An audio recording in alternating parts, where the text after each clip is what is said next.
So hello everyone, this is lecture 23 for the electricity and magnetism. In the last lecture we were discussing about the magnetic dipoles, and we have studied that how magnetic dipoles act in the magnetic field, and we were studying about the interaction energy of two dipoles.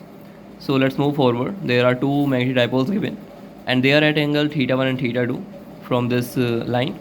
Now we need to find the interaction energy of two dipoles in terms of the theta 1 and theta 2. Then we need to find the stable configuration of two dipoles if left free to rotate. If they are left free to rotate, then what will be their configuration which is more stable.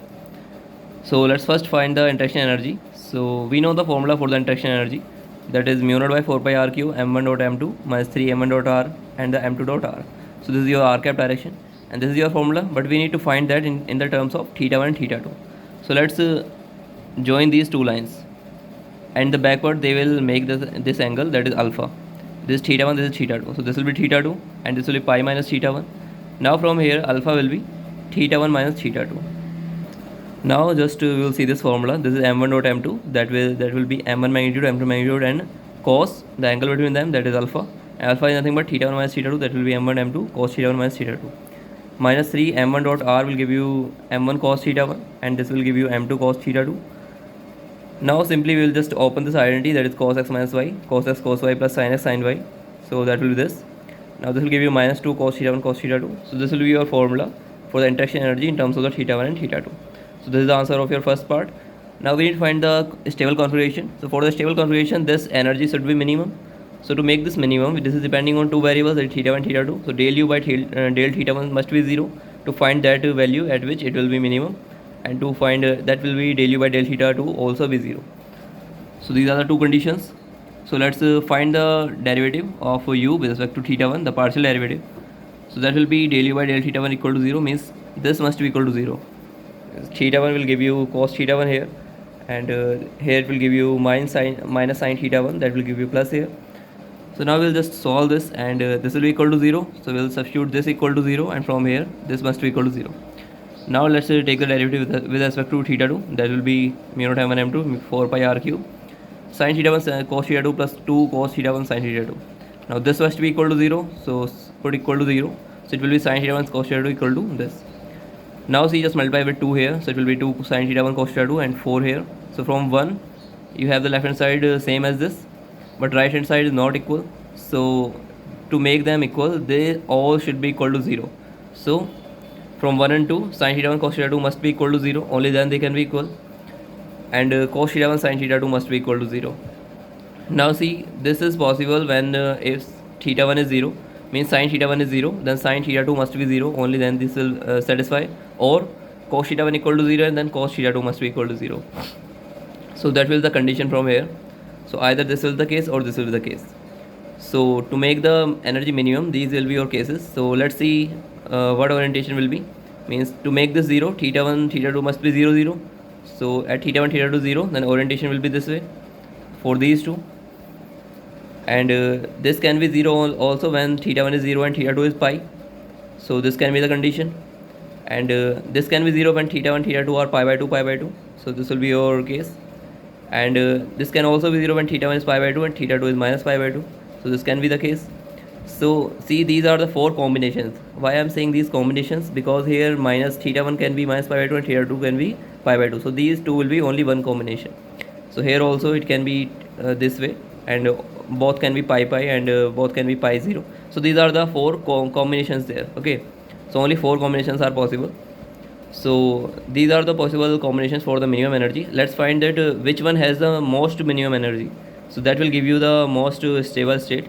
So let's find the energy for corresponding to each angle. So we will use this formula to find the energy for theta 1 theta 2 equal to 0. So this will be 0, and this will be minus 2.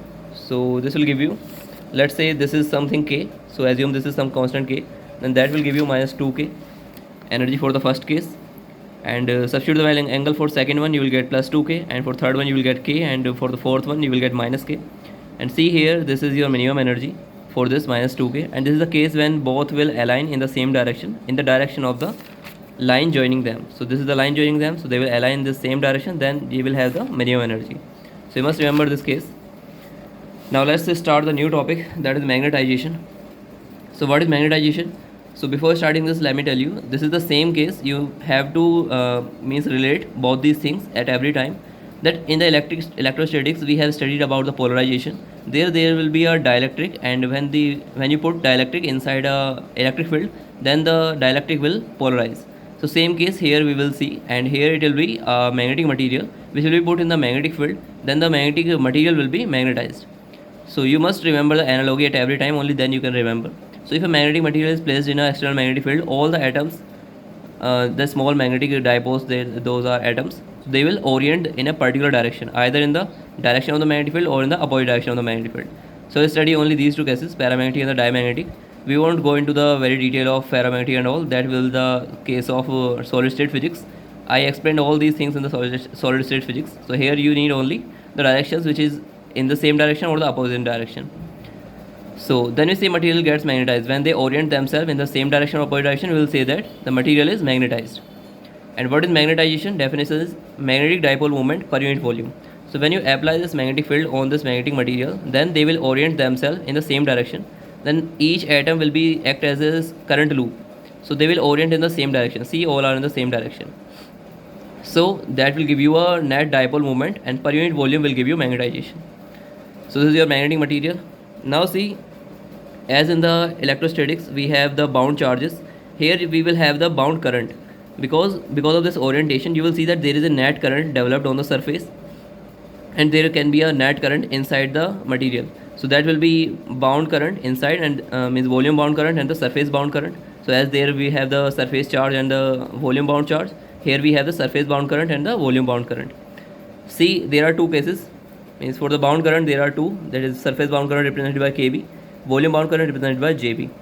Now when the magnetization is uniform, then see, they will cancel out each other, they will cancel out each other, they will cancel out each other. So inside the magnetic material the net current, means volume bound current, will be 0, but see, there will be a net surface current. So for the uniform magnetization, Jb is equal to 0, means inside, but Kb is not equal to 0. So you must remember what is Jb and Kb. We will discuss them in very detail. So, but when the field is non-uniform and the magnetization is non-uniform, means magnetization is non-uniform, then we will say that there will be both, means surface bound current as well as volume bound current. And if you need to find the volume bound current, that will be given by del cross M, as we have seen in the electrostatics, that was given by the polarization P. And Kb will be M cross N cap, and N cap is the vector perpendicular to the surface, and this will give you the surface bound current. So you must remember these formulas. Now the vector potential, magnetic vector potential, is given by mu naught by 4 pi. For the volume bound charge, it will be Jb by R, means it will be a sum from the surface and the volume. So this will be your net vector potential. And now see, this is the same as we have get in the, means for the steady current. So this is the case of the steady current. Then we can just apply the same rule, means Ampere law will also be valid here. So magnetic field due to the bound current, for any bound current we can find just the same Ampere law. B dot dl is equal to mu naught I enclosed. So we can apply this rule because this is valid only for the steady current and we are getting the vector potential same. So that's why we can use the Ampere law here also. And see, magnetic field outside the magnetized material due to bound current is 0. So as we have seen that the electric field inside the dielectric outside due to bound charge is 0. Same here, the magnetic field outside the magnetic material due to the bound current will always be 0, because the surface bound current will be equal to the volume bound current. So you must remember this case. So let's see, there can be only two cases, that when you have the only surface current like solenoid type structure, and then there is second case when you have the current passing through the wire. So that will be the two cases. So let's study both of them. So first, an infinitely long circular cylinder carries a uniform magnetization M parallel to its axis. So this magnetization given in the direction of the axis, that is Z cap. We need to find the bound currents. So bound current we need to find, and we need to find the B due to bound current. So first see, magnetization given in the M Z cap, then Jb is given by del cross M, and see, this is uniform magnetization. Then we know del cross M must be 0 for the uniform. Jb is the volume bound current. I already told you for the uniform this will be 0. And what is Kb? Kb is M cross N cap. Now see, this is the cylindrical polar coordinates, so this perpendicular direction is R cap. So M cross N cap will give you Z cross R will give you phi. So this will be M phi, means magnetization in the direction of the phi cap, and phi cap is in the direction of the current. So that's how. So this will be your means surface bound current. So KB is given by M phi cap, and phi cap is direction in the means tangential to the surface, and that is the current. We already seeing this. This is the solenoid type structure. So if magnetization in the z cap direction, then current will be in the surface, current will be in the tangential direction, that is phi cap. So that is our first part. Now what is second part? That is find B due to the bound current. So we need to find the B. So outside B is 0, but what will be the inside? So this is the solenoid type structures for me. We have seen from here. So in the solenoid, we know inside the magnetic field is given by mu naught KB z cap, and KB we already find, that is M. So it will be B equal to mu naught M. So remember this. This is the expression for the magnetic field inside a solenoid. Now let's see the second case. Means this time the current is passing through this. Okay, uniformly passing through this, and magnetization is means this is not uniformly passing. Magnetization given as k r square phi cap. So magnetization is also not uniform. This is depending on the r. So and it is phi cap. Now magnetization in the tangential direction, and current is passing through the wire. So we need to find the both these things, bound currents and the B due to the bound current. So let's discuss this case. So JB is given by del cross M, and this time M is k r square phi cap. So we need to find the curl of M. So curl of M in the cylindrical polar coordinates is given by r cap, r phi cap, z cap, and del by del r, del by del phi, del by del z. R cross this k r square 0. Now solving this, you will get JB as 3 k r z cap. So this is your volume bound current, and that is in the direction of z cap. So this will be your bound current inside in this direction. So let's find the surface bound current, that is given by M cross N cap. So N cap is in the direction of R and M is in the direction of phi cap. So M cross N will give you phi cross R. So phi cross R is Z, means minus Z. So it will be minus k r square z cap. So surface current is in the minus z cap direction. So see, in the surface current is coming in this way, and in the inside the current is going the same direction of z cap. So these are the surface bound currents, that is your surface bound current and the volume bound current. So this is the first case. Now we need to find the B due to the bound current. So first we will find the B outside, then we will find the B inside. So let's first find the B outside. So that will be Ampere's law will be valid, means we need to find the total I current enclosed. So we don't know if they are equal or not. Okay. So just let's find the first this current and then this current. So for this current we need to integrate for the whole volume. So this is given by the J. So J multiplied dA means for the complete cross section how much current is passing. So that will be JB dA. Current per unit area multiplied area will give you total current passing through that. And for the surface this is the surface current, so that is given by the current per unit length. So total circumference will give you total current passing through the surface. So current per unit length multiply the r square, means this is your surface current. See here, it is came out to be kr square, and at the surface it will be capital R. So kr square multiply the total circumference 2 pi r will give you total current passing through the surface. And integrating this, so inside the volume the surface is given by r dr d phi at any point because of the cylindrical polar coordinates. So just integrate this, and here r is going from 0 to r, and phi is going from 0 to 2 pi, and z is constant for any particular cross section. So this will be 3 k r square by 3 multiplied by 2 pi and 2 pi k r cube. This will cancel out, and these came out to be same, and this will be equal to 0. So total I enclosed is 0 outside. That means the B will be 0 outside. So B is 0 outside as we discussed. So this is the reason why B is 0. Now let's see, find the B inside, means inside this. So when R is less than R.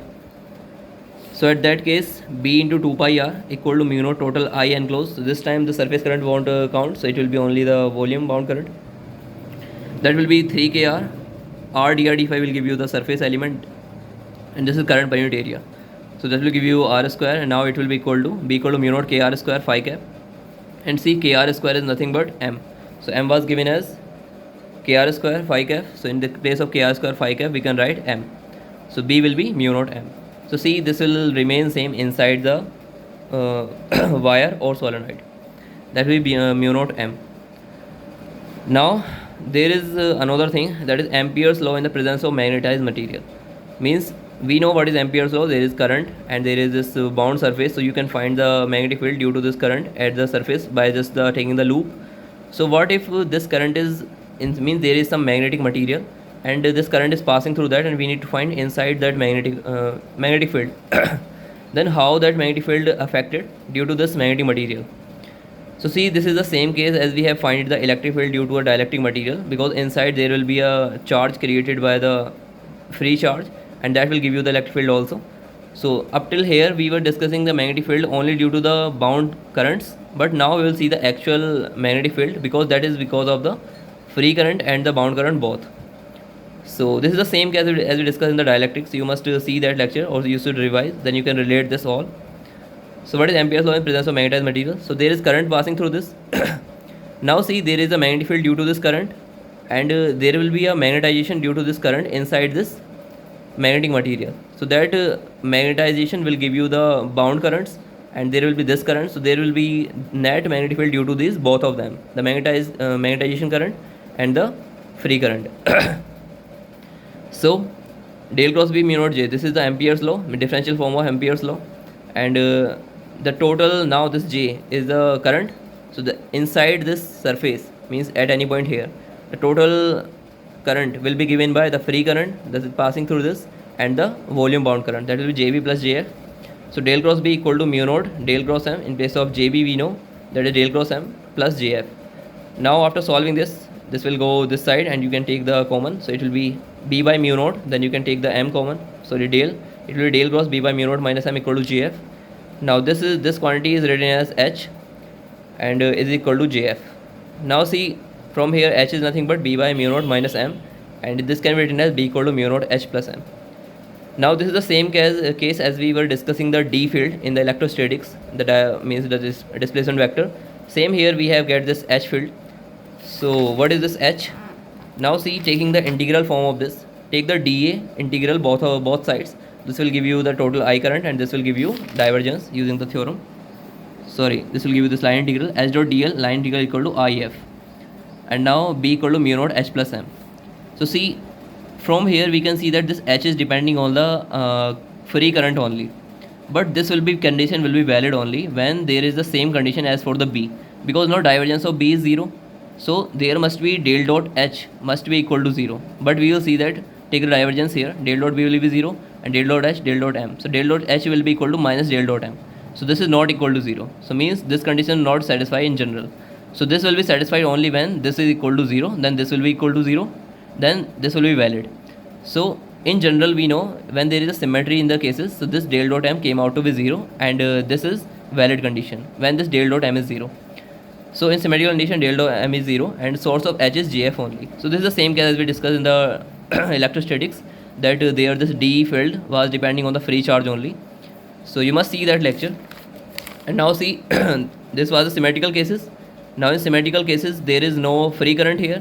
So if no free current here, then in symmetrical cases this must be equal to 0, and no free current there, so H must be 0, because it is depending on the free current only. So if you put H equal to 0, it will be mu naught M again. So see, this condition is valid here. So that's why we have seen these situation or the conditions. So that's it for today. Thank you everyone.